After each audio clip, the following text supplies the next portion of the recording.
Hello everyone, welcome to my channel. Please subscribe and keep watching more details. Teddi Mellencamp says RHOBH firing was linked to Season 2 drama. Teddi Mellencamp is no stranger to sharing raw, unfiltered truths, and her latest revelations are no exception. On a recent episode of her Diamonds in the Rough podcast, the former Real Housewives of Beverly Hills star opened up about some of the most intimate, painful, and surprising chapters of her life, from her controversial exit from reality TV to post-surgery depression, and even a possible musical collaboration with her famous father, John Mellencamp. The 43-year-old, who appeared on RHOBH for 3 seasons, reflected on what may have led to her firing from the show. "I think I lost my job Season 2, she admitted. "I think I lost my job Season 2, and they kept me around for Season 3, and I became a nothing burger, and then that was the end." She added, "And you can do the math on what happened on Season 2 and figure that out," alluding to her role in the infamous Puppygate scandal involving Lisa Vanderpump and Doric Kemsley, a controversy that ultimately contributed to Vanderpump's departure from the show. But Teddi Mellencamp's podcast didn't just revisit her Bravo days. She also shocked listeners with a personal anecdote from her past. "I wasn't even paying attention to what the other people were doing," she said, recalling a time when she had sex while another couple was doing the same thing in the same bed. "But we didn't have another place to go," she explained, saying it happened long ago and she doesn't remember all the details. Recently, Teddi Mellencamp has been grappling with far more serious challenges. After discovering multiple tumors in her brain earlier this year, she underwent surgery and spent several weeks in the hospital. The emotional aftermath took a toll. "I was brutally depressed," she confessed, describing the first 5 days after surgery. "I didn't want to see anyone. I felt broken." Still, she'd offered a powerful message of hope to others experiencing similar struggles. "If you're feeling sad or you're feeling depressed, find something that you can go do that makes you feel alive. Your body knows it wants to be alive." Looking ahead, Teddi is exploring a completely new creative path, songwriting, and she might be getting some help from her rock star father. "I just want to do something new," she said. "I don't want to get stagnant." She shared that she's talked to John Mellencamp about writing songs together and is considering taking singing lessons to start the journey. "Let's get one thing straight. When you're a housewife, you're never really off the show. Even after they snatch that diamond out of your hand, your name still pops up in interviews, on podcasts, and across social media like an uninvited guest at one of Kyle's backyard soirees. So when people ask me, "Teddi, why did Bravo let you go after 3 seasons?" I've given the polite answers. It was time. The network wanted to go in a different direction. No hard feelings. All technically true, but not the full story.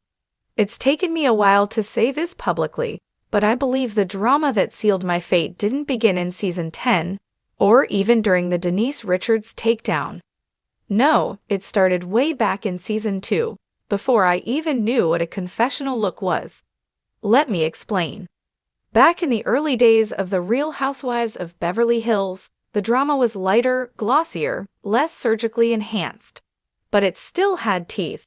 I was just a viewer then, one of the many women sitting on my couch with a glass of rosé in hand, marveling at the way Camille Grammer could throw shade with the flick of an eyelash. I remember watching Season 2 unfold like a glamorous Greek tragedy. Taylor Armstrong's marriage was falling apart in real time. Lisa Vanderpump was playing chess with people's emotions, and Brandi Glanville was the firecracker tossed into a Chanel-scented powder keg. And then came the infamous game night episode, chaotic, cruel, and captivating. When I finally joined the show years later, I assumed the ghosts of that season had been buried. I was wrong. Flash forward to my own debut in Season 8. I came in with my own baggage, sure. I was the daughter of a rock legend, a mom of 3, and a straight-shooting accountability coach. Some people thought I was too boring, too normal for the franchise. Others thought I brought a breath of fresh air. But behind the scenes, there was always a lingering suspicion about me. One I couldn't quite shake. Certain cast members whispered that I was too calculating, that I was Kyle's mouthpiece, that I came in with an agenda.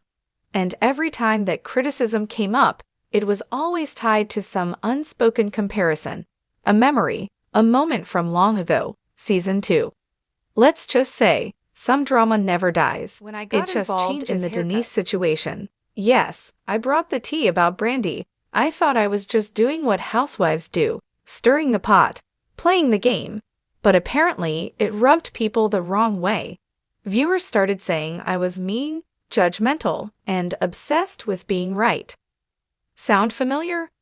That's because those were the exact words people used to describe the cast dynamic in season 2. When the show took a darker turn, and Bravo got hit with real-world consequences. Mental health concerns, public backlash, contracts quietly not renewed. One exec even told me, off the record of course, that they were wary of season 2 level toxicity. And they felt my arc in season 10 was edging into dangerous territory. Was I the scapegoat? Maybe. But in a show where perception is everything, you don't get to choose your narrative. Sometimes the audience decides you're the villain, and there's no redemption arc waiting for you. So yes, I believe my firing wasn't just about ratings or relevance. It was about optics, damage control, a quiet message to future cast members, don't go too far. After season 10 aired, the calls from production stopped. The offers for glam-sponsored photo shoots dried up.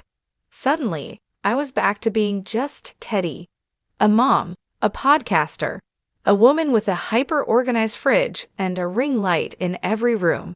And I won't lie, there was hurt, rejection, identity loss. I had built a brand around being honest, and now that honesty was being used against me. I started to ask, what do you do when your truth becomes your downfall? But here's what I've learned. Being let go from the Real Housewives of Beverly Hills didn't ruin me.